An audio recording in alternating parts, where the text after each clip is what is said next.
Yes, bantu bakatonda balungi abagalwa tubalamusizzaako mwenna kubako Popular Life in Christ Media. Leero tugenze ku episode yaffe ey'e14 episode ya 14 episode ya 14 era ng'erina omutwe ogugamba ati taata wa Yesu omutuufu oba taata wa Isa Mashehe omutuufu era n'amakulu g'erinnya lye gakakasiza ddala nti Katonda nti taata wa Isa omutuufu era n'amakulu ag'erinnya lye gakakasiza ddala nti ye Katonda. Wetugenda otambulako olwaleero aye tuyongera okubeera nga tuyiga ebyenjawulo okusinziira ku sedi yaffe eno yetwakuwa okuva mu kutandika eyitibwa Isa ibn Maryam, nti Isa mutabani wa Maryam. Era nakakalo otukyatambula mu bufu bwe bumu okubeera nga twetegereza ebyensonga ate oba oliawo osobola okubeera nga obako toganyirwamu. Ssentongo Marvin Genesis nga bulijjo mulimi oluganda okuweereza akola ate ne munnange Daniel Bukenya Lubega LDB naye mulimi olungereza naye abaawo okuweereza. Tugenda kukola nga bulijjo tugasoma Quran ekitiibwa ate tusomera ekitabo kya Katonda ekitukuvu Bayibuli. Tunaviirawo nga tutegedde amazima ag'enjawulo agakwata ddala ku linnya lya Isa oba Yesu ko ne kitaawo omutuufu. Katusabe Katonda obulungi obwagalwa tuyigirize era otulungamye n'omwoyo omutukuvu Mukama tutegere bingi n'okukirawo kuba Yesu Kristo Mukama waffe. Amina. Tutandikirawo leero Quran Bayibuli. Okay, katutandike n'ekitabo kya Katonda ekitukuvu Bayibuli. Tugatandika ne Bayibuli. Jangu nange mu kitabo ekiyitibwa Matayo essuula emu onyiirwa 18 mpaka ku 23. Ngambye tuli kulaba erinnya lya Isa oba lya Yesu Masehe kye litegeeza ne kitaawo omutuufu yaani. Wetugenda okubeera nga tulabira olunaku olwaleero. Jangu nange mu Matayo essuula emu onyiirwa 18 mpaka ku 23.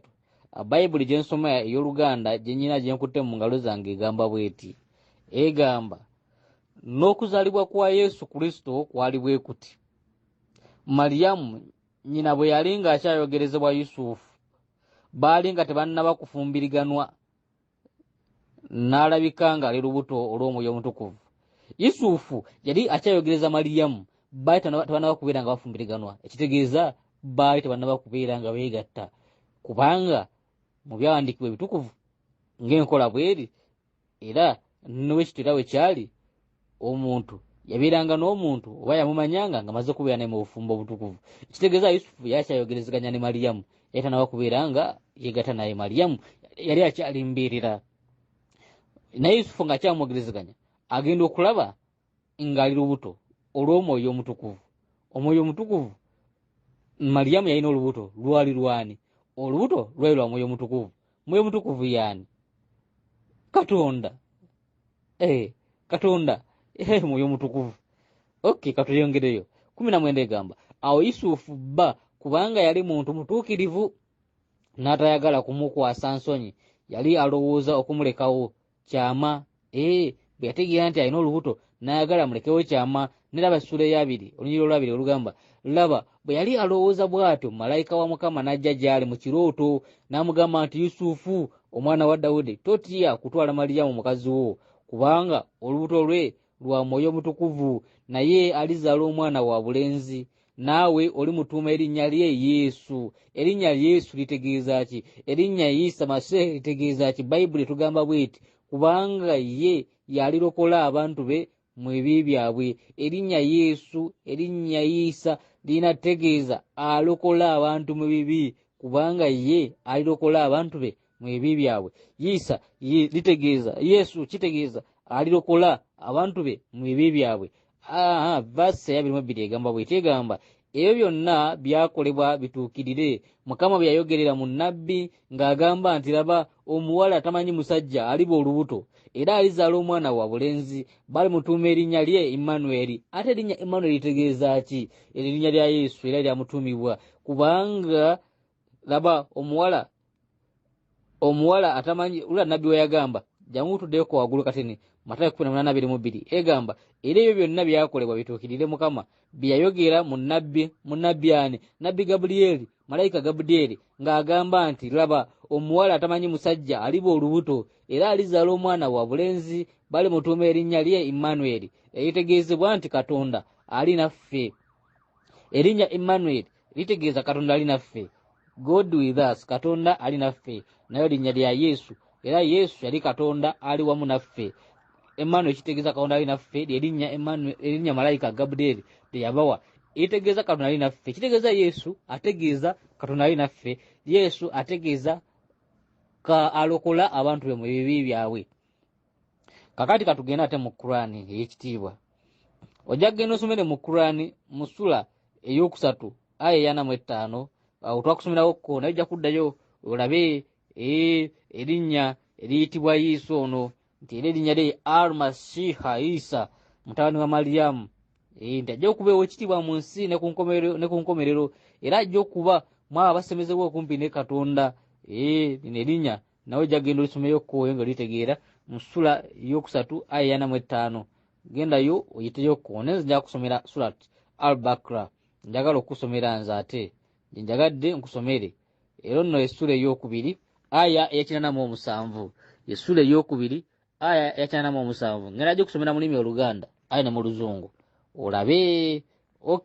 Mu Luganda egamba bw'eti, egamba era mazima twawa Musa ekitabo ne tumugoberezaako ababaka bangi.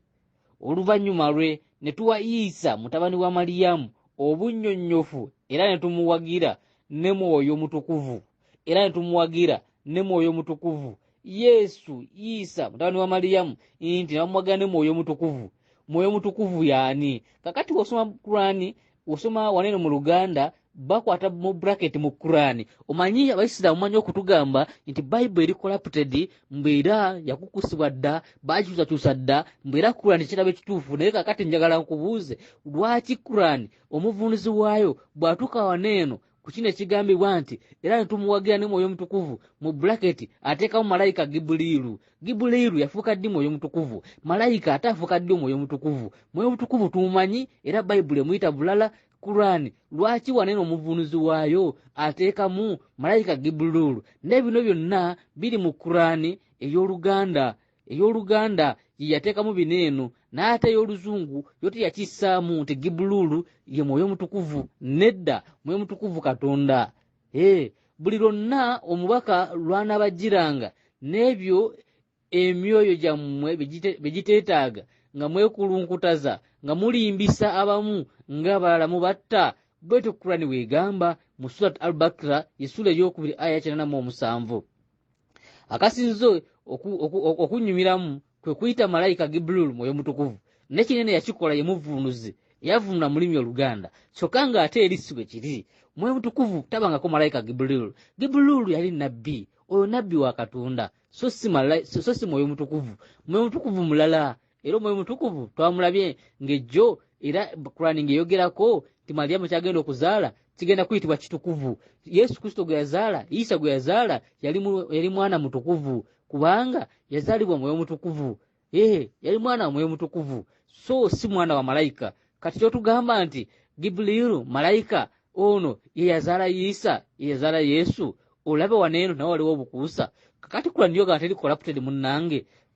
Kati muri Oluzungu egamba bw'eti, egamba and verily we gave unto Moses the scripture, and we caused a train of messengers to follow after him, and we gave unto Jesus son of Mary clear proofs of Allah's sovereignty, and we supported him with the Holy Spirit. Yo ey'Oluzungu ekomaawo, bino ebya malayika Gibuliiru ey'Oluganda yabiteekamu, ogamba teri corrupted nno.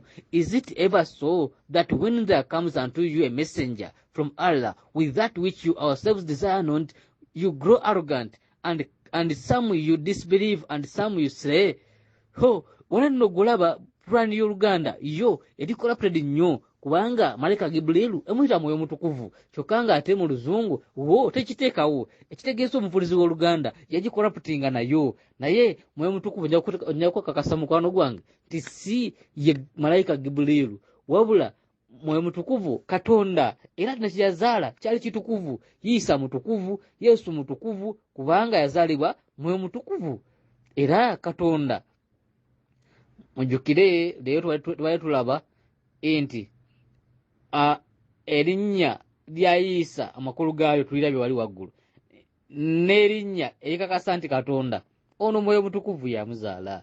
Ekyamuzaala kiriwa kitukuvu, ate ng'ekitukuvu kiri kimu.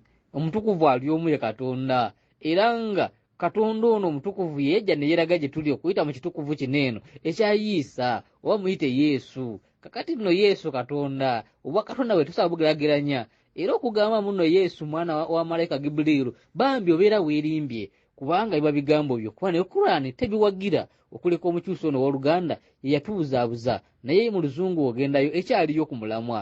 So nkwagaza olunaku olulungi nkumanyi nga otegeere ddala nti yiisa ye katonda era nti yiisa taata we mwoyo mutukuvu azaalibwa mwoyo mutukuvu mwana wa katonda era katonda. Nkwagaza olunaku olulungi abeera bulungi era weeraba.